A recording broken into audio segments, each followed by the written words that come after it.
What's going on, y'all? Welcome to episode 21 of the Half Price Concessions podcast, 2020 season outlook with Buddy Payne and Tyler Williams.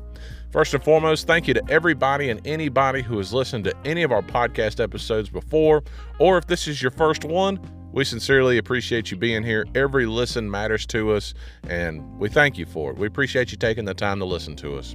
Do us a favor. If you're listening to this podcast on a podcast app like Apple Podcast or Pocket Cast or Spotify or Stitcher or Overcast, whichever one you're listening on, do us a favor. Leave us a 5-star review or a 5-star rating. Leave us a review. And even if you just want to leave a 1-star and a bad review, anything you leave us will help us out a ton in the search column just to help get the show to more people. And we'd really appreciate it. It'd mean a lot to us. The 2020 season is basically already here. Some series are already getting started, but me and Buddy take a look at what we call kind of the Big Six. From NASCAR's Cup Series to the Formula One cars to IndyCar to the World of Outlaws Sprints, the Lucas Oil late models, and the World of Outlaw late models, we take a look at each of these 6 divisions of racing and give an outlook for 2020. Who we think is going to be hot, who we think is going to be the champions, who we think is going to make some noise and make some headlines. We expand on our wide range and wide taste of motorsports all in this episode. So let's go ahead and get right to it. Episode 21 of the Half Price Concessions podcast, the 2020 season outlook with Buddy Payne and Tyler Williams, is coming up in just a few moments. This episode of the Half Price Concessions podcast is brought to you in part by our friends at Performance Center Racing Warehouse. Located in Statesville, North Carolina, Performance Center Racing Warehouse provides racers with just about everything you need to go asphalt late model racing, including being the home of the PRW chassis. From a full-blown fabrication shop to services that can help you get your race car re-clipped if you've been in the wall one too many times, or you just need to get your racing program straightened out. Give Roger Johnson and the folks at Performance Center Racing Warehouse the chance to earn your racing business by calling them today at 704-838-1400 and visit them online at performancecenter.com. That's PERFORMANCENTER.com.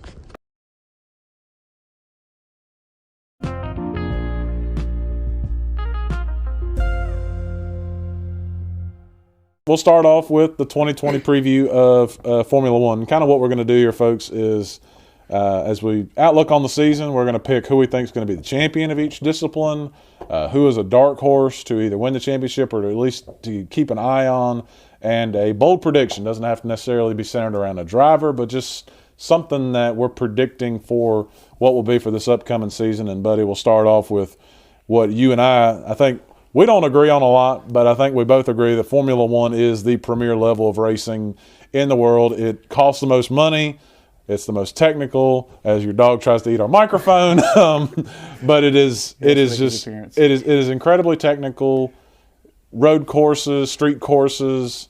It has the most prestige. It definitely has the most money, not just in the pits or the paddock, you should say, but as far as the people that go to watch. Like, you want to see some money? Look at Monte Carlo when they do the little panorama shot around at all the boats in the dock. As far as worldwide, Formula One is king.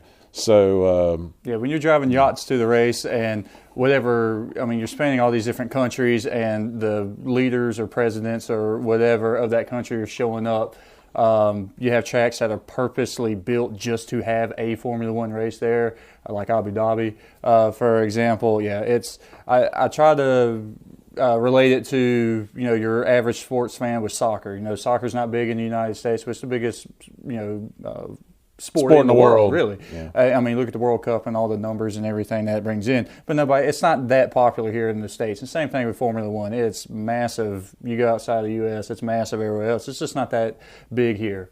I think it's getting a little bit of an audience, though. We have an American team, and now because technology is what it is, I mean, we can watch a Formula One race here like it's nothing. I think the main thing that throws it off in America is the time, because it's not East Coast centered time. It's usually you're waking up early in the morning to watch it, or you're watching a replay or something. But Formula One is the big daddy. Yeah. Just one other thing to tie in on that with Formula One gaining popularity, the ESPN things really helped. But finally building a track that can handle Formula One crowd at COTA, down there in Texas. Because previously they're just doing these makeshift tracks. They attempted the road course in Indianapolis a couple of times and whatnot. And yes, they had a big debacle about tires there one time. Big debacle about tires, and obviously that place can hold 250,000 people in the stands, but it's known for the Indy 500, so we need to leave it as its own. So finally, the United States having its own track, and COTA is a beautiful track, and now IMSA and some of these other series are running there, so that's really helping as well. So Formula One kicks off on March the 15th. They go down under. They start their season at the Australian Grand Prix, and just right off the top, buddy, you've followed Formula One longer than I have. Is that kind of the traditional thing to start in Australia, or is that just kind of a recent thing? It's kind of more recent, but they have been at that track several years in a row now, so it works. The weather cooperates with it to work, and it's a big draw, and that's a good place for them to start. It's been successful. That event draws quite the crowd.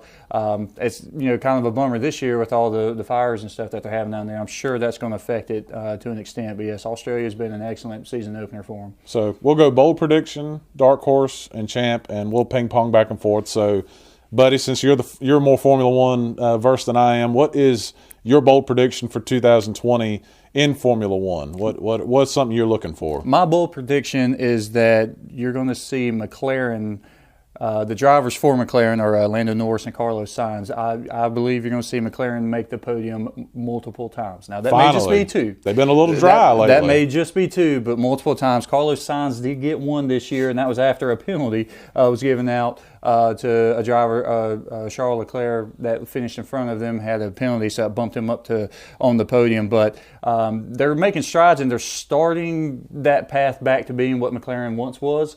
And you've got two great drivers there. Like I said, Carlos Sainz finished sixth in the points this year. So in Formula One, your top dogs are Ferrari and Mercedes, and then a solid three kind of in the class of their own is Red Bull. And then it's really just the battle for the mid-pack right there. McLaren last year really set themselves as being the leader of that mid-pack. Their engines are powered by Renault, and Renault was right there with them. It's kind of a 1A, 1B kind of thing. But McLaren, having that was the first driver not for the other three teams I mentioned. That was the highest finishing driver for them. So I really see their program making strides. They have a new car designed this year. A new engine package, the same car design, but a new engine package this year. So I'm really curious to see how all that fits together. But I think we're going to see them, at least multiple times, and that may be just twice, but I think we're going to see them on the podium. Well, I'm glad you came with something positive, because I'm Debbie Downer. I'm going down a negative road. My bold prediction, unfortunately, even though I'm an American and I support Haas F1, unfortunately, my bold prediction is seeing them slip further down the board. And unfortunately, they really don't have much further to go down the board. But just for where they came in, where they were, how they had kind of been improving and stuff, and then last year it was just like a collapse. And it was frustrating, because I watched, not only watching the racing, but I watched the series on Netflix that they did about Formula One, and Haas was one of the many teams they focused on, and it showed a season where they had been improving. Kevin Magnussen was really establishing himself. Romain Grosjean, not so much. I don't have any faith in Romain Grosjean. I don't see as much from him as I saw from Magnussen. Both of them struggled last year. The team struggled as a whole. Grosjean gets to come back again. I think if it was me, he'd already ran out of leash and he would already been cut and dry. They're giving him another year. Magnussen, to me, is still kind of the head honcho of that team, but I just didn't see anything that gave me hope going into 2020. So I see them kind of slipping further back. And maybe 2021 is, with the way the rules package is going to come out, they'll get a little burst and get kind of back going right direction. But I didn't see anything that gave me hope for the only American outfit out there. So now that I've been Debbie Downer, we'll go down the dark horse path, something that maybe people aren't looking at to look forward to. So, buddy, I'll steer to you. For my dark horse, I did a dark horse pick for the champion, and this is definitely not as crazy of an outside shot as some might think, but I really think Charles Leclerc, get all the pieces together, he can make a championship run. Last year, he's rookie and he's trying to establish himself on the Ferrari team, which their lead driver is Sebastian Vettel. And Sebastian Vettel, a great driver, but you can just see he's starting to tail off some. And Leclerc is the new young talent. And so within teams, there's some button heads. They took each other out at a race earlier in 2019. And I think if he got the keys to that team, if he's able to be the torchbearer, I really, really think that he could challenge Hamilton, who's had a lock on that series for so long. The speed's there, the equipment's there, and when he is running at very minimal mechanical failures and crashes stuff, he's a very smart driver for his age, but he's Mr. Consistency. He's always there. He qualifies like a champ. When he has had penalties or starting grid penalties and had to start from the back, he's coming to the front. He's making passes the hard way.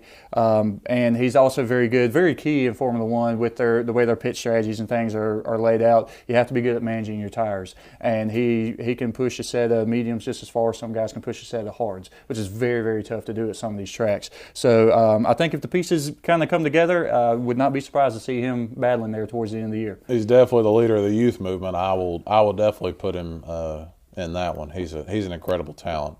Be interesting to see kind of what happens with Vettel going forward, because Leclerc is definitely the future of Ferrari. Absolutely. My dark horse actually spins off of your poll prediction, talking about a McLaren driver and Carlos Sainz. My dark horse for him is that if he can just clean up the DNFs, I think he's top 3 as far as end of year points. And that's the thing with F1, whereas with some of these other series we'll talk about, they race so much more, but in Formula One, you don't have as many chances as even like a NASCAR. So any DNF hurts, but, you get more than one, and, it just bogs you down. And when you're running against Lewis Hamilton and all these other guys, you can't afford DNFs. You literally just can't afford them. You can't have bad races. And also, only the top 10 are getting points as well. Exactly. So that's key. And pretty much 6 of those top 10 are pretty much a lock every week. So realistically, all these teams are battling for 4 positions. And Formula One's one of the rare motorsports to where the manufacturer championship is as big, if not bigger, than your individual driver's championship. It's a big thing. That's America. It used to really be Chevy Ford. That was kind of your big rivalry. That's dwindled down so much now. But again, you go outside the States, it's still really big. McLaren wants to beat Mercedes, and Ferrari wants to beat Mercedes and things like that. So I definitely am on the look for Carlos Sainz. I think definitely got the talent, just got to clean up the DNFs. I think he can be a top 3. I think him coming over to McLaren, I wasn't quite sure because McLaren lost Fernando Alonso a couple of years ago, and I think partly it was due to their poor performance that he just kind of lost faith in the team. So I think he can be the one to kind of get back up there for him. So then we get to the champion, and I have a really strong feeling we got the same champion. I'll let you say his name first, then I'll say it second. Lewis Hamilton will not be the champion when he says he's not going to be the champion. Exactly. He's just the record speaks for himself. The dude, he's the best driver on the best team with the best equipment. It's just the perfect combination. When you see him have a bad race, a bad qualifying, he's still somehow there at the end, top 5 and top 10 in them. But he's consistently going to be your win leader. Qualifying, if he does have any sign of weakness qualifying, I guess you could say that, because it's not a guaranteed pole for him every week. But again, with their strategy and much to Leclerc being able to handle tires, Lewis Hamilton can push a set of tires further than any driver I've ever seen on Formula One, as long as I've been watching. So as long as he's in the sport, he's probably going to be your champion or battling for it. Then this year he can get that 7th title. Be right there with Schumacher. He's the best. He's got the best team, and he's the best driver. And this will be really interesting to go back in 2021 and just see how the rules package kind of pulls back some of that advantage him and Mercedes have gotten. But right now, they got him covered, right. like Grandma's blanket. They got you covered. So Now we'll shift gears to NASCAR. They start their season February 16th, the Daytona 500. Of course, there's a couple races before the non-points and the qualifying races, but February 16th is the official start, Daytona 500. Bold prediction coming out. I'll kind of start us off on this one. With the rookies, there's been a lot made of the big three coming in for the rookie title. And there's more than three rookies, but you got Cole Custer with Stuart Haas. You've got Christopher Bell coming up with Toyota, and he's going to be at Levine family, which is basically Gibbs light. And then you have Tyler Reddick, who is coming up in Richard Childress Racing, and they had a big battle in the Xfinity Series. They're all moving up together. My bold prediction is Cole Custer's got them all covered. I think with the money that Ford has put in, Ford has got an advantage over Chevrolet as far as the aerodynamics are concerned. And until the new rules package takes place next year, with what they've got currently, I just think he's got the best situation. I think of the three of them, I mean, Seabell, it's tough because Levine's getting a lot of help from Gibbs, but it's still not Gibbs. Right. It's kind of like your dog.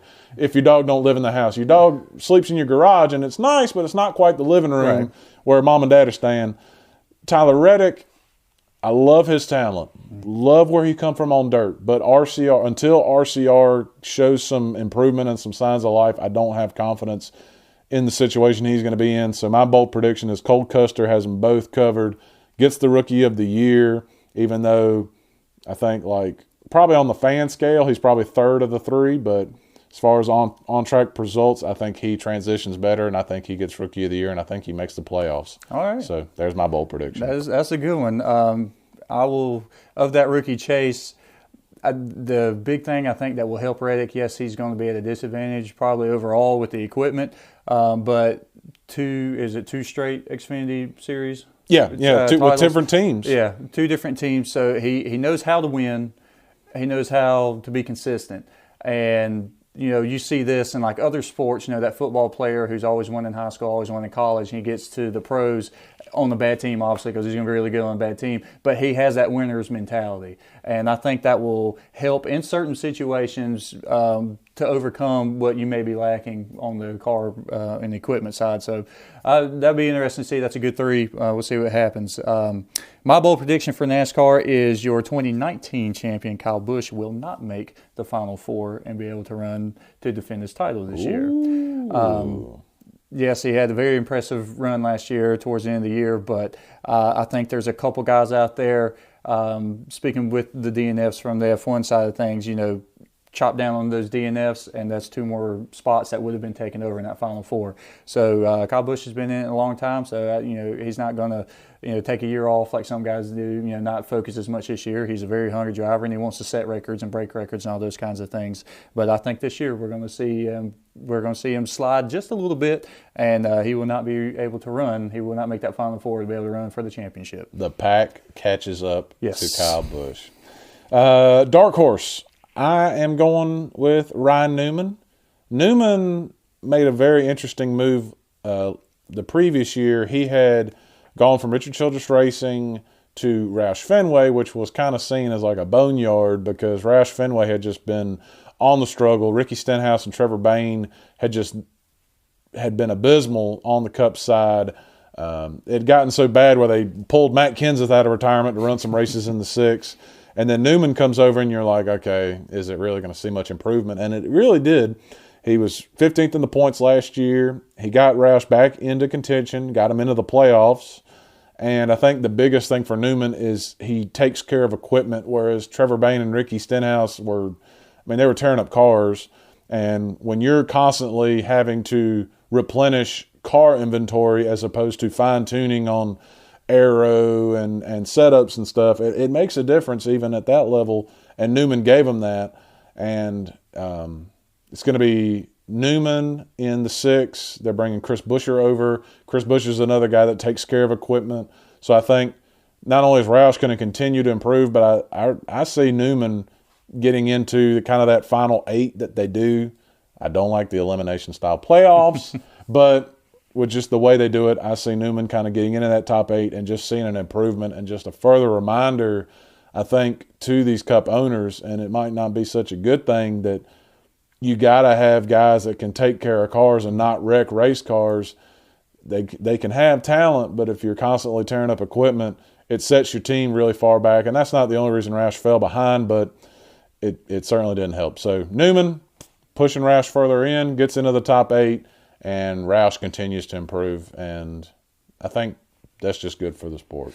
Absolutely. Newman's a smart driver, no matter where he's been, and he's conscious of what's going on. He's not going to force that 12th place car into the top 5. He'll be happy with his 10th or 12th there and move on to the next one. My dark horse is actually, hopefully you're proud, I'm taking your man, Mr. Keselowski. I see him contending for the championship next year. 4 DNFs, that really hurt him this year last year in the 2019 season. And I mean, we cut that in half. He's in the playoffs and, probably contending there towards the end. He did have the 3 wins last year. So I think he's a guy that I don't think he craves the spotlight, but he wants to be talked about. He wants to be up there with, your Kyle Busches and Kevin Harvicks and things like that. And, that's an iconic team, iconic paint scheme, iconic and it has been around so long. And he's another good, consistent driver. He doesn't really force the issue too much, but I think they'll kind of shore up the DNFs. He'll be a little more consistent, and we'll see him in the Final Four. So for the champion, I'm actually taking Brad's teammate, my wife's favorite driver, who apparently, no matter what NASCAR fan I talk to, everybody hates this guy, and that kind of makes me like him a little bit. I'm taking Joey Logano to win the championship for a couple of reasons. One, Joey's already won a championship, so he knows what to do in this particular system of points to get the job done. He's with Penske, and Penske is always going to have – Penske doesn't have loose ends. That's just an organization, whether it's – no matter what level of racing they're at, they're professional. They know how to get the job done. They know how to put their drivers in contention. And they had a crew chief shakeup at Penske. They actually have now paired Joey Logano with Brad Keselowski's former crew chief, Paul Wolfe. And I think they're really going to mesh well together. Paul is a very good strategy crew chief. And Joey, through his maturation, has become a better driver that knows how to buy into the strategy as far as applying his talent. So I think he gets Ford back in there, gets the championship, and I mean he can do good at Phoenix, which is now where the last race of the year is going to be. Being paired with Paul Wolfe, I just see nothing but good things. I think Joey Logano gets his second championship for Penske, his second for Penske, and I think that's going to be Penske's third, I think. Yeah, because Keselowski gave him 1. This will make 2 with Logano, because I keep forgetting he never won one with Rusty. Yeah. Everybody thinks he won one with Rusty. He's like, no, he was in the Kodiak car. That's right. I'll take Logano to win a championship in NASCAR. All right. My champion will be the closer himself, Mr. Kevin Harvick. That's your driver. Well, used to be his driver. Used to be. When he put that blue oval on the front, that's when I lost everything. I think Kevin Harvick, I mean, look over the past several years. I mean, he's always there, always in contention, did win the championship. He is very consistent. He's got Phoenix down pat. So, like you said, being the final race of the year, I think that really bodes well for him. I mean, he was good at Homestead, but I think Phoenix is that. I mean, that's right in his wheelhouse. So, I will see Kevin Harvick back in on top. All right. So, and again, NASCAR, like Formula One, we're looking ahead to 2021 and a whole new rules package. I think, just to kind of speed bump on this before we get to IndyCar, I think you're going to see NASCAR do a lot of the things. They're leaning toward a lot of the changes that Formula One's going to put in. Like Formula One's putting in like that spending cap and some other restrictions to try to tighten it up between your big teams and your smaller teams. NASCAR is going in the same direction. I would not be surprised if they just copy and paste a lot of these new sections in Formula One's notebook. So I think when we come back in 2021, this is going to be even more interesting to see how these two versions of racing change, because these are drastic changes that will be happening in both sports, not just to the cars, but also to the way teams run their businesses. And we don't even know if any of it's going to work yet. You know, we've seen in the past on these motorsports, the different bodies, like they try, these big major changes instead of small changes, building yourself up, and sometimes it doesn't always work out. And so it hurts teams, or your top teams it doesn't affect them whatsoever, and nothing really changed except for the look of the car or maybe how it drives a little bit. So I'm hoping what they're building and what they're designing all this stuff to do does come through, and we see that gap close, and we actually have some good parity and some good racing. So now we've gone open wheel, we've gone fender, now we're going back open wheel, and we are going to talk about IndyCar. IndyCar starts their season on March the 15th with the Firestone Grand Prix of St. Petersburg, which, to clarify, that's not Russia, that's Florida. IndyCar, I don't think IndyCar goes, do they go across any borders? They don't race in Canada or Mexico? No. I think they maybe use Canada, maybe, but no, they don't race. Everything's in the United States. I was about to say, that was CART. CART did other races. But we'll start with IndyCar, and Buddy, I'll pass the steering wheel back over to you. Okay. Your bold prediction for 2020 with IndyCar. My bold prediction, and here comes the first name goof up of the night, Simon Pagenaud, if you will, is going to have the most wins. He definitely was in contention last year to have the most wins, which he still had 3, but had mechanical failure in 1 while leading, and then you can debate if it was his fault or not, little run-in with willpower on the wreck. But had 2, we'll just say 2 taken away from him last year. But that's a strong team, and he is a driver that's really established himself as a man to beat. So I will say Pagenaud will be the win leader for next year. That's a pretty good one. Mine's, again, I'm going Debbie Downer with my bold predictions. I'm going to say within the first 4 races, we will have some kind of controversy that will happen with a Penske driver, and it will cause a Twitter backlash, a social media storm, an unnecessary uproar because now Roger owns the series. And there's already been some of this, and it's kind of just like, these people just kill me because, like, you and I both talked about on our previous episode how much we were glad that Roger Penske bought IndyCar and bought the Indianapolis Motor Speedway to give it a shot in the arm and give it some revitalization. But I'm thinking that, something is going to go a Penske driver's way that doesn't go an Andretti's way or whoever else, and it's going to just cause a big old fuss and mess. And I'm going to hate that for. Hopefully Roger ain't got rabbit ears and it don't bug him, but it'll bug me just because I'm such a Roger Penske fan. So I know it's coming. It doesn't matter what level motorsport it is. If someone who is competing in the sport has any kind of role as admin or whatever, manager, whatever, something bad happens and causes controversy. And and every single sport has their conspiracy theorists, and they're just looking for that one thing to, kind of prove the point that they have made up in their head. And whether it be true or not, that you're never going to make them all happy, and you're never going to make them all believe that's a fair and square fight. So. You know what? It's just like baseball. The coach's kid always plays shortstop. That's right. So it's not just racing. Exactly. But, and he always bats lead off. Yeah, imagine that. That's right. All right, so what is your dark horse? My dark horse pick for next year as a champion contender is going to be Will Power. He won 2 of the last 4 races last year, really came on strong. I think in motorsports, the way you finish one year can carry over into the next year. They have a pretty long layoff, so it's not like some of these other sports where you're done like NASCAR. You're done in November and you're firing right back up in February.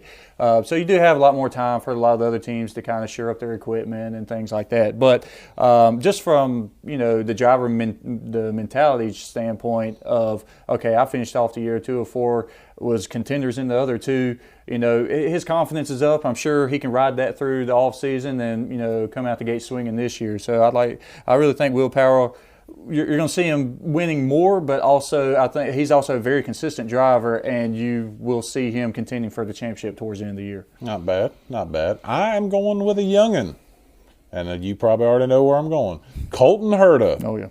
I don't know if he'll win the championship, but I'm putting him as my dark horse just because. The kid had 2 wins. He finished 7th in points, despite the fact that, once again, kind of like Formula One, you don't have a lot of races. DNFs really hurt, and he had 7 of them. Yeah. And I was just like, what he could have done without 7 DNFs. Exactly, yeah. An incredible talent, comes from good lineage, and the fact that now the team that he raced for has been absorbed into Andretti Autosport, which I don't know, what are they up to, like half the field? Between them and Penske, that's pretty much your whole field right there. But he's one of those guys that he's got stats. Stats are fun, but just off the eyeball test, I love watching Colton Herta race. It's kind of like the same feeling I have watching Sheldon Haudenschild race in the World of Outlaws. Just to me, I love to watch him race. I love his talent.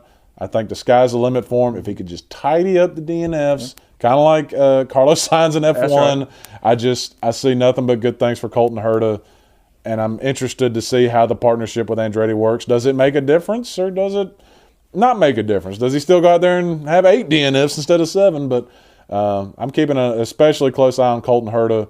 Also, it helps he won at my favorite track on the IndyCar. Second favorite track on the IndyCar circuit, Laguna Seca. Number 1 is now Richmond, since Richmond is back, baby. Yes, I finally. love it. Yes. So Colton Herta's mine to watch out for, a dark horse, I should say. Okay. My champion pick for the IndyCar is another one. Until he says so, he's going to be the man to beat, and that's going to be Joseph Newgarden. 4 wins in 2019. They've just got everything together right now.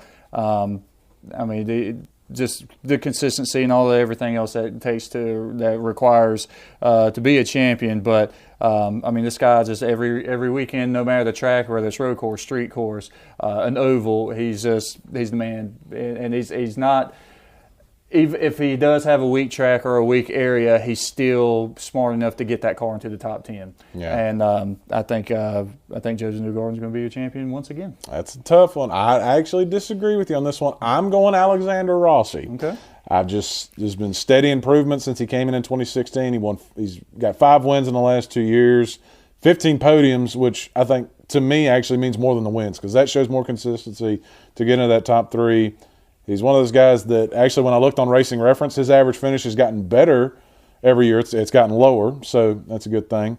And I think if Rossi can pull it off, I actually was astounded by this. I did some homework on this. This will be the first time since 2002 that there's been back-to-back American-born champions. The last years to do it was 2000, Buddy Lazier wins, 2001 and 2002, Sam Hornish, so that's technically 3 years in a row, but back-to-back Americans. Last year, Joseph Newgarden wins it.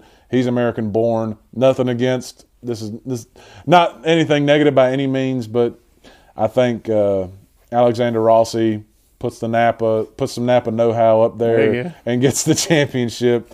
But overall, I'm just looking forward to seeing the changes that come to IndyCar, and we probably won't see most of them until 2021, after Penske's kind of had a full year and off season of owning the series. But just hoping to see this thing get more traction and get 25 plus cars out there on a regular basis for races that are not the Indy 500. I think with Penske being behind it, I really think he's going to invest a lot in the sport, and we're going to see some major swings and some major changes. We're already seeing some small stuff, with Richmond, like we said, coming back, with him taking over Indy. That's already, the biggest race, but I'm also curious to see what he does with that, because there's still some things, on the fan side that you can bring in to tie into that and make that event even bigger if that's possible. So for first time in a very long time, I'm excited about IndyCar and seeing what the future holds. Now we're going to get off the asphalt and we're going to go to dirt. The top 3, arguably the top 3 series in dirt, are the World of Outlaws Sprint Cars and the World of Outlaws Late Models and the Lucas Oil Late Models. Depending on your point of view, which late model series is higher. I think both of us lean toward Lucas Oil as far as at least star power is going, but still 2 national tours, which is a blessing. But we'll go Sprint Cars first, since it is the premier level sprint car racing. There is no question. World of Outlaws, NOS Energy Drink Sprint Cars are the premier level of that sport. What is your... Well, actually, did I just make you go first? Don't matter. You know what? I'll go first. All right. Bold prediction, World of Outlaws. And this one's kind of... These were a little tougher for me because there are only so many guys that make all the starts. It is a lot of starts. Mm-hmm. So unlike NASCAR and IndyCar and Formula One, where you can kind of see... You kind of know who's going to be there the whole time. Especially with the World of Outlaw Sprints, there's only so many guys that are going to make every race. I'm going to say it. Jacob Allen is going to finally get a win. And I know I just took the bullet out of your gun, but Jacob Allen, gosh, you can't help but love the guy. he can't get through his speech at the banquet without crying. You know how bad he wants to win. He's been so close. I think he's going to finally break through. He's going to bawl like a baby. Johnny's going to have a hard time interviewing him because he's going to be crying like crazy. But I think it's going to be a great thing. You're going to see all those guys come congratulate him unless he just doors them and knocks them off the track. But yeah, Jacob Allen finally going to get him a checkered flag. Well, my not-so-bold prediction now is Jacob Allen will have multiple wins. So coming into this year, he has 0 wins. He has literally been leading on the white flag lap and has not won the race. This past year in 2019, he was leading by a straightaway with 3 to go. Mechanical failure. I mean, he is just all over it. He has the team. He has the equipment. You know, the massive amount of tracks that they go to, there's several that are in his wheelhouse and his driving style. The opportunities will be there, and I say we will see Jacob Allen finish this year with more than 1 win. Okay. Sorry to take your thunder there. That's all good.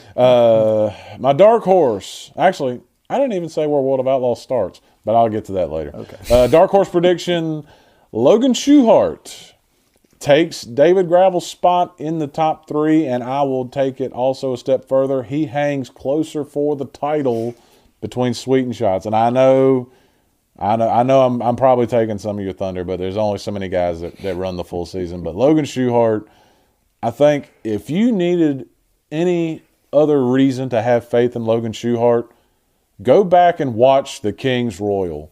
Watch his drive. Watch just his raw ability on display. And he didn't win the race, but just if you just go off the eyeball test, you're like, my God. I mean, Logan Schuchart is an amazing driver, and David Gravel's not going to be there this year. He's going to miss races because he's trying to get into NASCAR on a part-time schedule, so he will miss points races. He won't be a title contender missing races, but I think Schuchart slides right into his spot, and I wouldn't be surprised if Schuchart got top 2 or did sneak up there and win it. My dark horse is Logan Schuchart. And that Shark Racing team with Dryden, the amount of money Dryden's pumping into motorsports in general, but into the dirt stuff, they're finally on par with, TSR and with KKR on equipment, motors, things like that. Last year you saw him double his career win total, 8 wins last year. And the year prior to that, he only had 2 in 2018. So he's obviously becoming better as a driver. He has the better equipment to allow him to be a contender. And another thing you're seeing with Schuchart is you're seeing him win on a variety of different style tracks. He used to be, his wheelhouse was the bigger tracks, your 4/10s, your half miles. But now you're seeing him starting to win on some of these smaller tracks, these bull rings. He's a very consistent driver. And like I said, the equipment's there, and I would not be surprised to see him sneak in the top 3. And I wouldn't put it past battling for the championship there at the end of the year. So we get to the champion. Now I'm going to be real interested. We've copied each other twice now. We didn't talk about this before we got here, so this is pure coincidental. But my champion for 2020, no big surprise here. Donnie Schatz gets title number 11, and I think the real reason this gives me confidence is because listen to all the Open Red podcast and talking to people that I know with the World of Outlaws and stuff, they all echo the same thing, and that is no one hates to lose more than Donnie Schatz.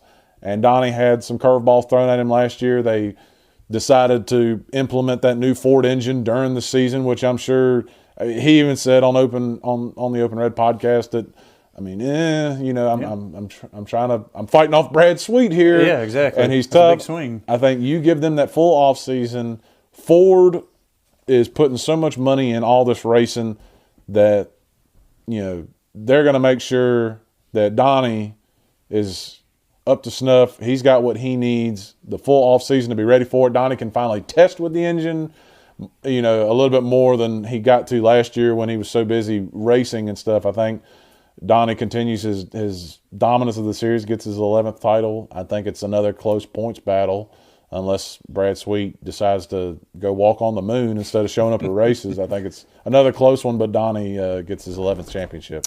I will say your champion for the sprint cars this year will be Brad Sweet. I think he's going to go back-to-back.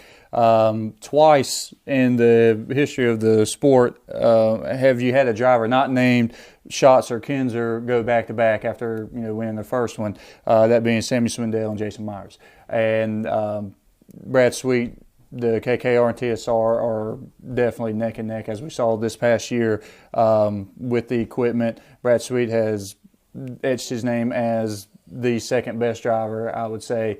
Donnie Schatz is still the man to beat, but Sweet is definitely the solid number 2 right now. I think he saw last year what it takes to win a championship. There were several that last 5-race stretch, especially at Williams Grove, to where he could have very easily faltered and just caved under the pressure.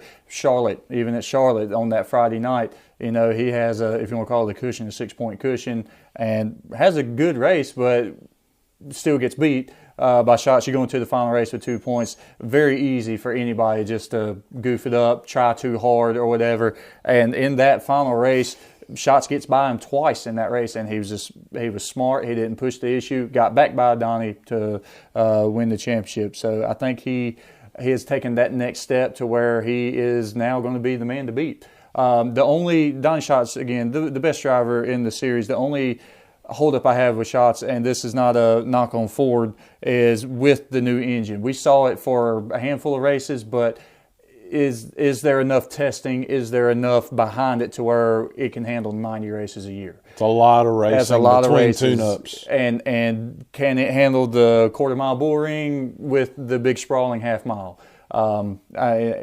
I don't know if anybody outside of TSR is running that Ford engine or is committed to it full time. So that's another thing. I got a feeling they're all waiting and watching. Exactly. I don't think they're all convinced yet. Exactly. And anytime it's something new, especially in racing, all right, let's see this thing pan out. And then once we see it pan out, then everybody's going to be on it. You see that with chassis and different things like that. So absolutely.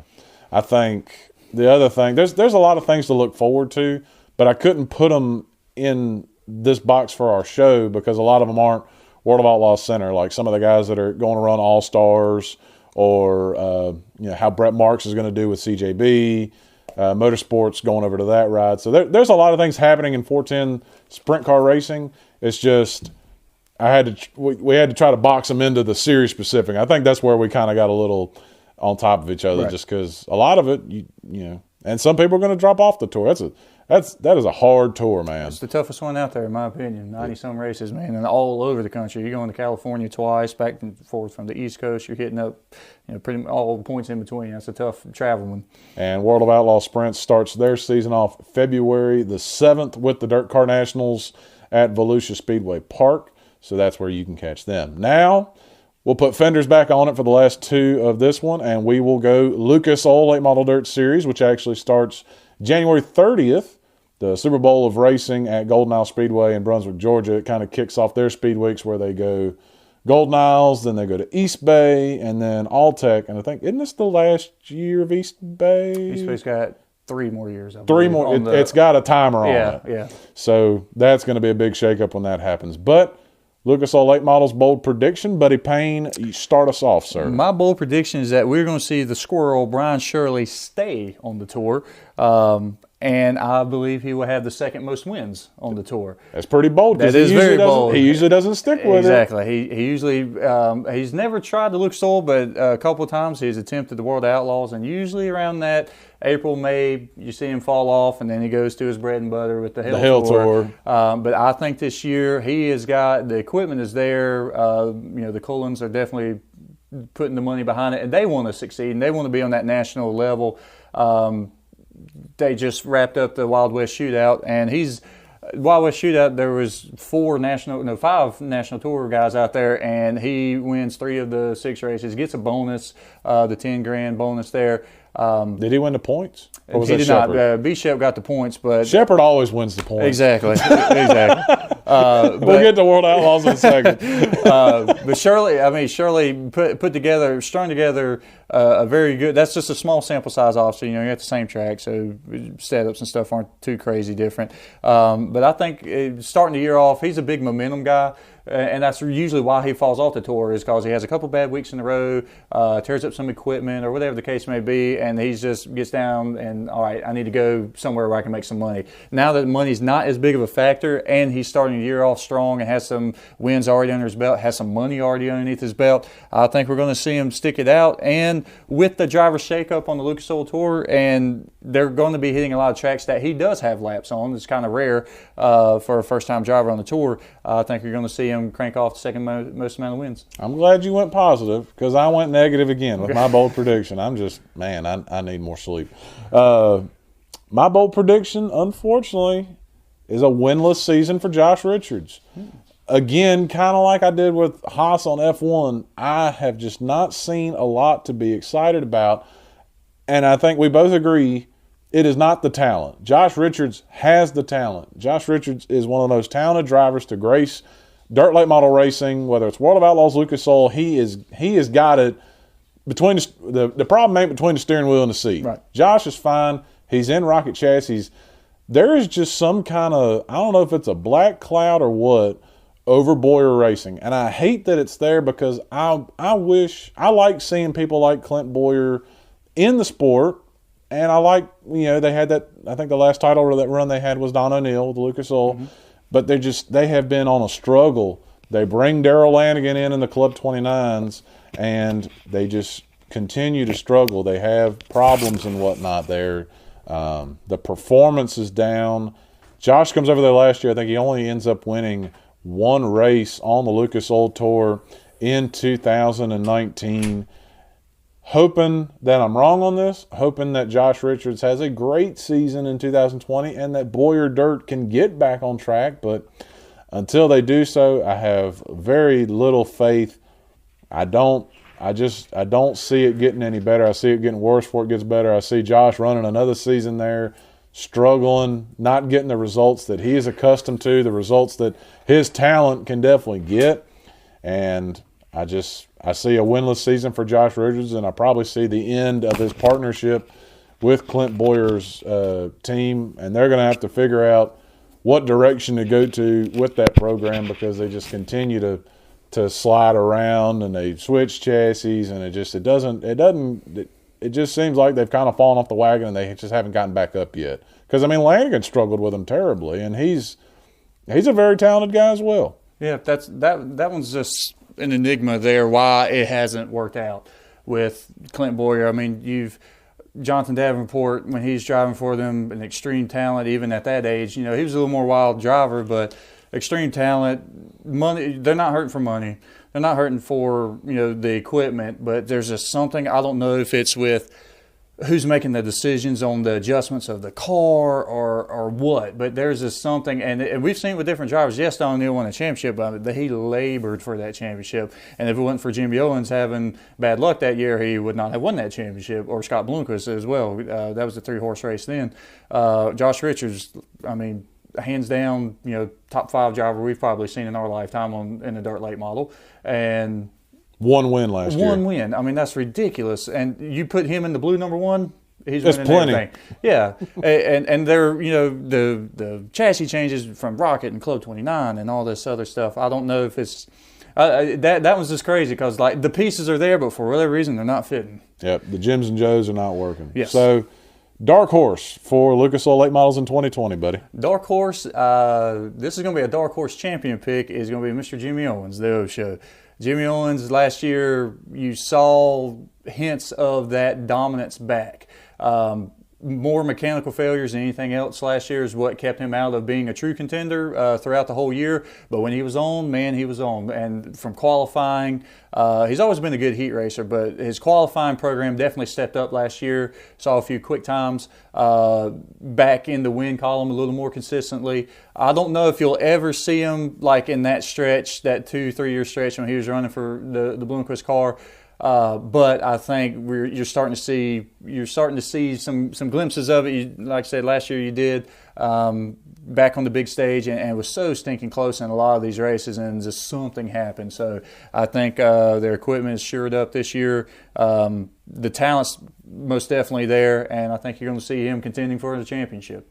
That's a good one. I am actually going with a familiar name back in a familiar place, Devin Moran, back with Ty Twarog. And I probably just butchered his name. I'm sorry, Ty. Twarog. Twarog. There we go. But I love that pairing. They had so much success. And I understand why Devin went to Dunn Benson. And I think Ty, even though in the Dirt on Dirt article, it sounded like he expressed some frustration, but he also expressed some understanding of why he went to do it. Results didn't work out. That Dunn Benson team has just kind of like the Boyer team, kind of been on the downslope more than the upslope. Mm-hmm. See that with evidence of their alumni Earl Pearson Jr. finding success at Black Diamond, where he struggled at Dunn Benson the second time around. But I love Devin Moran's talent. He's a good racer. He's a solid racer. Comes from good stock. And another guy that, even though he's got a lot of talent and he's a young guy, he'll put it on the top if he needs to. He's also another guy that can take care of equipment. And when you race as much as Lucas Oil, even though I think they did drop 2 races, I think, from their schedule for this year, but it's still, I think, 56 races. So that's a lot of races, a lot of back-to-backs where you've got to have equipment make it through 2-3 weeks away from the shop. Devin Moran knows how to do that. He knows how to win. And I think he's got a great owner who probably wants to try to go out with a bang. I think he wants to kind of move toward the exit. Maybe a championship keeps him in, but I love Devin Moran for my dark horse. That combination worked out pretty good too when they followed the World Outlaws Series, and you saw Moran, get his first win. And I'm really glad that somebody did step in and pick him up, because Devin Moran's a talent that needs to be on the tour. I would have hated to see him drop back to doing regional stuff and hitting the big shows here and there.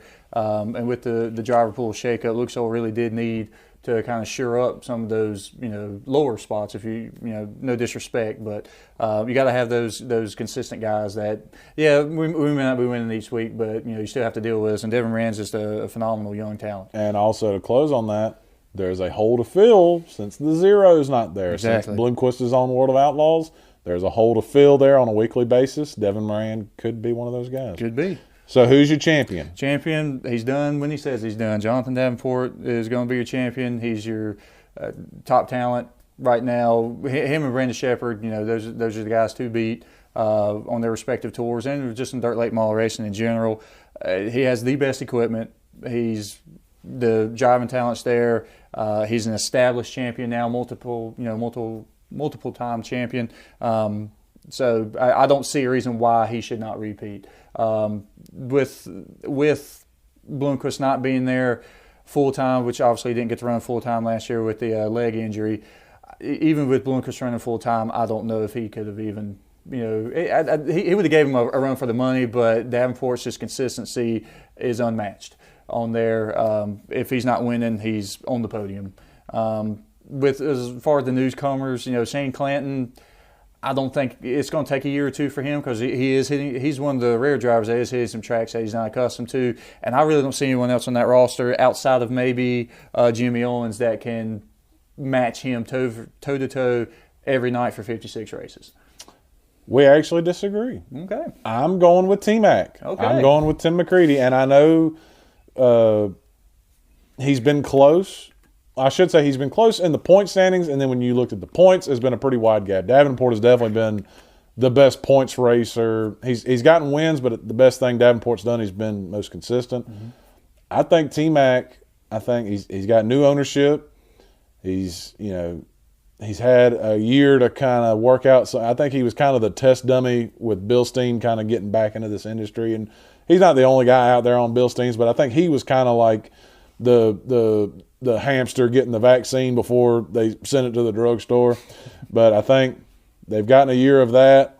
New ownership, while on paper that says one thing, I think behind the scenes it's going to make a difference, because so many of these races they would talk about on Dirt or whatever pay-per-view had it, where like it was just T-Mac and one other guy. Right. I think he's going to be able to get something behind the scenes that he hasn't had. He's good in the Longhorn. He's shown with Kevin Rumley when he gets in the 6 car, he's shown why he is on that level, why he belongs on that level. And nothing against Davenport, but I see maybe him slipping a little bit and maybe T-Mac filling in there and just being more consistent. So I take T-Mac, but I think Davenport will be right on his heels. Going to be exciting to see, though. Now, World of Outlaws, Morton Buildings late models, who actually have already started their season. They're the only group here. They started January 3rd through the 5th. They went down to New Mexico and raced at Vado Speedway Park. I'll be interested to see if that comes back next year because, man, that was early to be points racing. But that was a beautiful facility. Beautiful, beautiful facility. I think what will help them is if they time it up a little bit better with the Wild West Shootout in Arizona. That will encourage some of the other drivers. But the average car count was 40, 41, something like that. So a strong contingent of cars there, and there really wasn't too many slackers there. You had a few non-touring guys show up that was kind of unexpected, like Brian Shirley. But yeah, beautiful track, and even if they don't start the year there, I really hope that they keep that one on the tour. Yeah, on the schedule. We'll go bold prediction, and I will actually kick this one off. Unlike the last, maybe the last couple of years, where Brandon Sheppard could have just shown up in a wheelchair and claimed the title, I think this year it's going to finally have to come down to his final weekend. I think the crowd, you're going to see some crowd catch up to that blue number one. Still the best team in dirt late model racing, but I think you see people get closer. I think the main one that gets closer is the 0M of Chris Madden. Chris Madden was arguably the hottest driver second half of the season in dirt late model racing.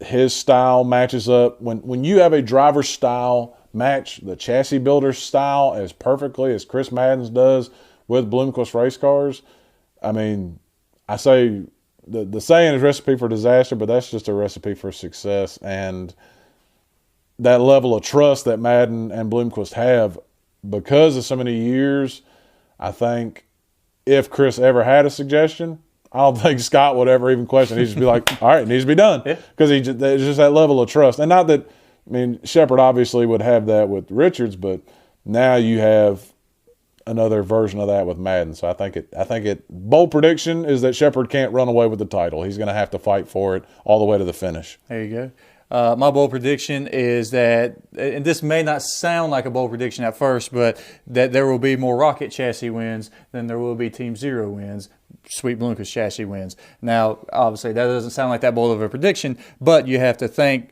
when it comes to your full-time guys on the tour that run Rocket chassis, you've got Dennis Err, Blake Spencer, Brandon Sheppard, obviously, and Chase Younghands. No disrespect, but of those four, Brandon Sheppard, obviously the class of that field, Chase Younghands might sneak in a win or two. So pretty much they're relying heavily on Brandon Sheppard when it comes to chassis wins. And for the Sweet Bloomquist, you have Smokey Madden, you have Scott himself, and then you have Ricky Weiss. Three very, very prominent drivers that can win anywhere, any week. That are following the tour full time. Yes. We're not. I don't think we're factoring in regional guys like a McDowell that will come in when they run in Georgia. Or exactly. whatever. But that's a very, very heavy three versus a very top heavy one there for the Rocket guys. But I still think Brandon Sheppard, obviously defending champion, he's the man to beat, and I think at the end of the year we will see more Rocket chassis wins versus Sweet Bloomquist wins. Hey, I tell you what, they definitely are doing the best business of anybody in dirt late model racing. Absolutely. Longhorn's probably right there near them, but man, you could go to Podunk Raceway Motorsports Park, Hair Care, and find a Rocket chassis. That's right. Dark horse, I'm actually going to go with the Bluegrass Bandit Darrell Lanigan, and not for maybe a reason that most people would think. I'm purely going it just because now it was announced over the offseason that he's not going to do the Club 29 anymore. It just didn't work out for whatever reason. He's driving what is called the Barry Wright house car-ish. It's not a typical house car program. Like, I think when everybody thinks house car program, they think of the Rocket 1. Yeah. It's not the way Longhorn does it, and it's not the way Barry's going to do it. But I think Darrell not having that Club 29 burden, I shouldn't say burden, responsibility on his back, I think it actually makes more of a difference than people think. It'd kind of be the equivalent of if you were working a full-time job plus like 2 part-time jobs, you take away those part-time jobs where you can fully focus on just one thing, even if your spare time is spent like relaxing at the house or chilling, you come to work in a better mood. You don't have as many, your phone's not blowing up as much. You don't have as much, anxiety on your back about, I got to make sure this guy, and this guy are having good performances because they're customers. I know he's still going to service the guys that are out there, but I think having that responsibility off his back will only help his performance, because as much as the car is a part of it, it's a people-person sport. And I think not having that responsibility on him helps Darrell Lanigan, who has proven over time he's got the talent to run with anybody. A key factor you see amongst all the great drivers is their ability to focus. So when you have all this whole entire side business going on, which is a full-time gig in itself, you're not able to focus 100% on your own stuff, on driving, on track. I can't get out to see how the tracks change. Are they reworking it for the feature? He's just scattered has been scattered, way too broad there. So when he can zero in and focus on driving this car, this track for 50 laps, Darrell Lanigan, the talent's there. So now you get that focus to match the talent. And that kind of speaks to the T-Mac thing now that you were talking about earlier is, with 2-3 guys at most at the track, T-Mac's not able to go look to see what the track's doing because he's prepping his own tires. Yep. He's so many times walking through the pit area, you see him climbed over in the engine bay, adjusting carburetors, doing this and that. And everybody else is on four-wheelers. All the other drivers are up on four-wheelers watching the track. Support division or something like that. So another thing now with that help, T-Mac can focus, and focused T-Mac is a scary T-Mac. So we'll see what happens there. My dark horse for the Outlaw late models is going to be Ricky Weiss as a champion. Last year, I would say he was probably the closest competition to Brandon Sheppard. I know he did not finish second in points, so it doesn't make sense. But as far as week in, week out, Ricky really just made strides throughout the year, but 12 podium finishes without a single win. That's crazy to think about. 12 podiums without a single win. He's already clicked off a win this year, which is a big boost for him. The kid's just amazing just to watch him with what little experience he does have. Last year, rookie out on the tour, probably 75-80% of these tracks he's never even been to, and he's in contention every single night. I think and he doesn't wreck a lot. He does not wreck a lot. He takes care of his own equipment. So the consistency's there. He's a level-headed driver. He does not force the issue like you see a lot of young guys, Bobby Pierce. So, and that's true, though. It's true. And then now you've got the boss man, the builder of the car is going to be in the pits right beside you. So instead of trying to jump on the phone, hey, what do you think I should do here or there? They're going to be bouncing ideas off each other, and he's very humble to where he'll sit down and listen to someone else versus, well, I'm going to do my own thing, and then you see him putting it in the fence and he's DNFing. So I think Ricky, the pieces are there for Ricky. If not this year, I would say within 3 years we're going to see him as a champion. It makes a world of difference, and it doesn't even have to be racing. It could just be anything, just to have that person of experience, because they can be up looking at, say, like when they go to Lancaster for World of Outlaws, and Ricky's got a fair idea as a good touring driver of what he needs and what he needs to do.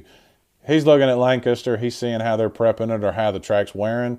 He might be thinking one thing in his head, but Scott Bloomquist or Chris Madden's sitting there, and he's like, what do you think? And they say something that maybe he wasn't even thinking, and he's like, I didn't think about that, but that's a great idea. And that's just a spitballing, hypothetical idea. You could apply it to any aspect of life. Yep. You sit around with your dad and ask him questions. That's right. You'll hear, you might not always get great advice, but you'll get a perspective that is not yours, and that is how you grow. You can always learn something from them, even if it's learning what not to do. Yep.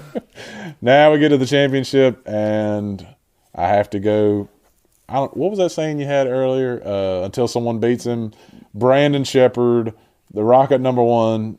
He's an incredible talent. He's with the best team. The Rocket House car has not slacked off at all. He continued that kind of run with the Wild West Shootout. He had a good showing at Vado.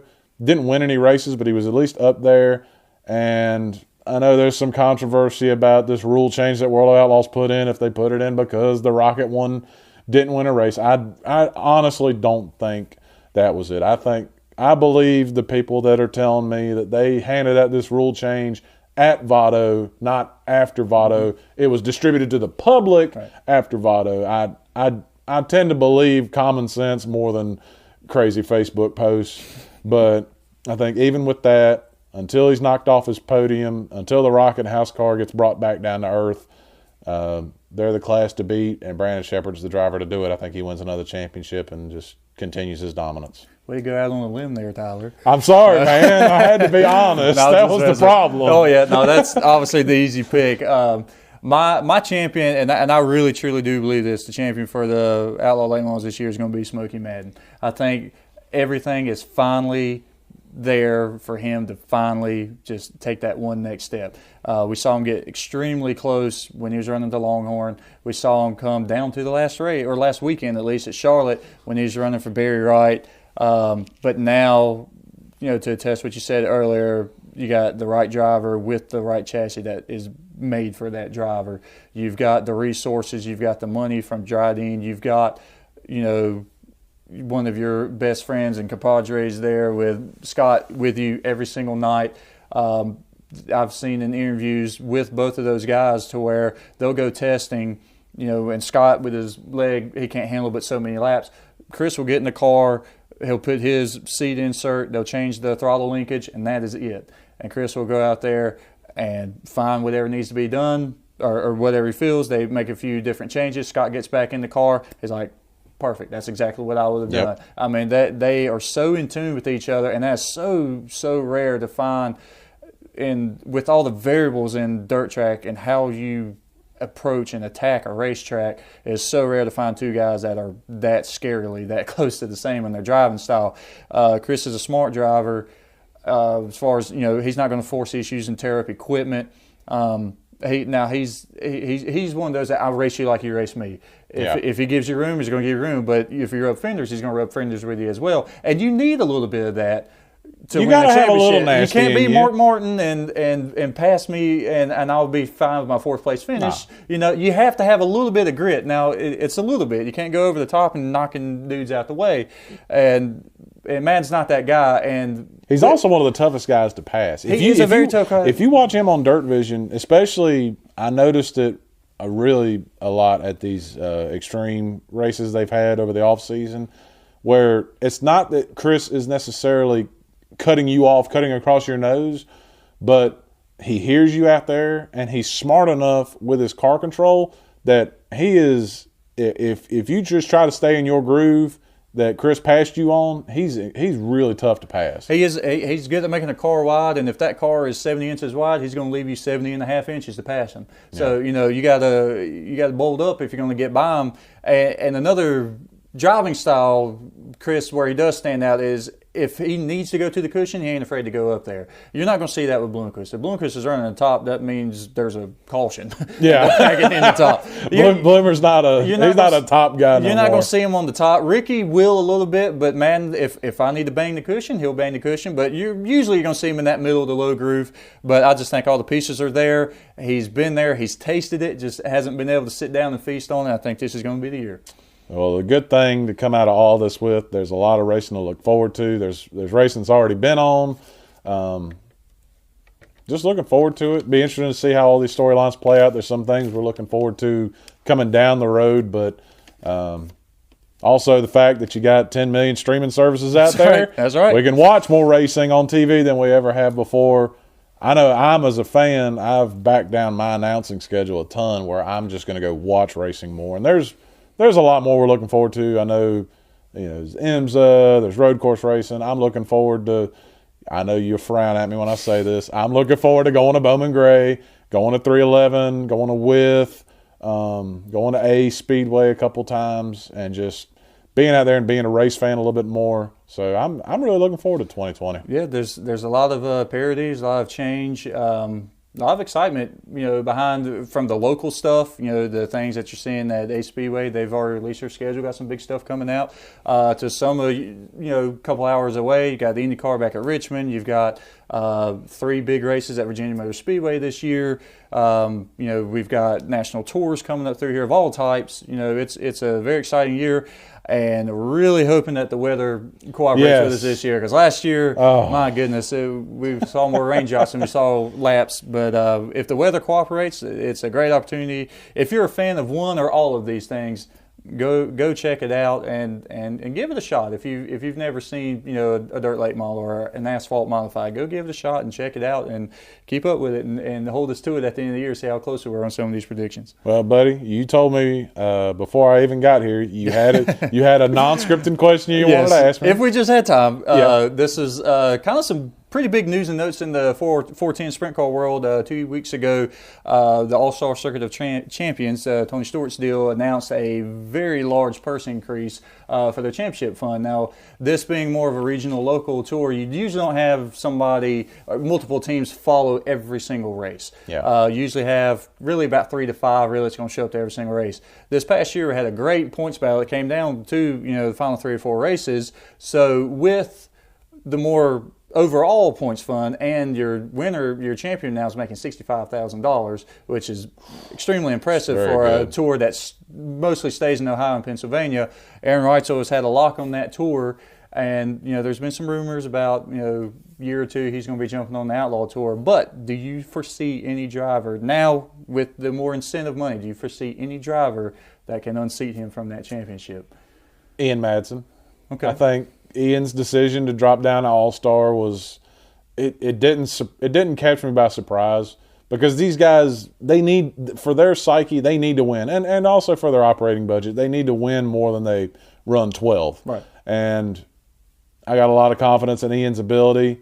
I think he's still hooked up with the same sponsor. I think they're just, as a team decision, they decided to just go run All-Star. Reitzel's incredible. And I had fun watching him at the Chili Bowl, but I think you see Ian Madsen. He gets the confidence back. He wins more. It's quite a difference, but it's not that big a difference. I don't want to make too big of a gap as far as talent goes, because there's talented guys on the All-Stars, just like it is World of Outlaws, but it is a different level. I'll go with Ian Madsen. I got a lot of confidence in that Australian. I was curious what your take was on that. Personally, I think if he does decide, he hasn't 100% committed to it yet, but if he decides to follow the tour, I think Corey Lyson is going to be the one that can run with him. Corey, I think, finished 3rd in the points last year because Dale Blaney finished 2nd. Dale hasn't shored up that ride yet. So I think if we're going to see somebody unseat him, Corey Lyson, a good young talent, him and Wright, so I think we'll see on the big boy tour within about 3 to 5 years, and that's a good talent pool right there. I was about to say, I think the only thing Reitzel said was holding his back was I think he has kids that are not quite in grade school yet, so that's perfectly understandable. Of course, some things more important in racing, but I cannot wait to see the day that Aaron Reitzel's on the World of Outlaws. That is going to be like throwing another All-Star in there with the 96 Bulls. Yeah, exactly. I mean, we saw him at Eldora and Knoxville this year lead some laps against the best and the best. So I think the talent's there, the confidence is there. That's going to be a big year when that finally does happen. All right, buddy. Well, appreciate it as always, brother. Absolutely. We can let your dog back in the house now.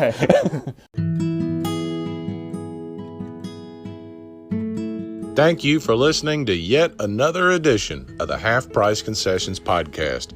From the bottom of our hearts, we sincerely appreciate you taking the time to listen to this episode or any of the episodes we've put out. Do us a favor and hit the subscribe button if you listen to this podcast on a podcast app.